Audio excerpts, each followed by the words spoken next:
कराची में बेदर्दी से कत्ल कयल सिंध बार काउंसिल के सेक्रेटरी इरफान महर जो तडो आबाई गोठ खाई महर में विछायो वियो।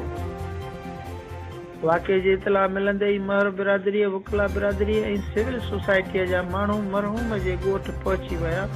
इरफान महर गुजरियल 20 सालन का कराची में मुकीम होयो और बार काउंसिल से लागापल होयो। मरहूम के भाउ फरमान महर साफ़िन के बुधायो तो मुझो भाउ पढ़ियल लिखियल नौजवान होयो, हुन जो या असा जो कहीं सां भी को फडो फसाद कोन होयो। ज़ालमन असा सां जुल्म करे असा सां नाश करे छड़ियो आहे।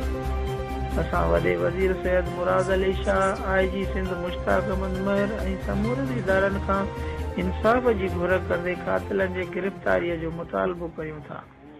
जडे तो शिकारपुर बार एसोसिएशन अगूणी जिला सदर सीनियर एडवोकेट सैयद मोहम्मद अली शाह बुधायो तो जिला बार काउंसिल और तालका बार गढ़ी यासीन में 3 ॾींहनि जे सोग जो ऐलान कयो वियो आहे।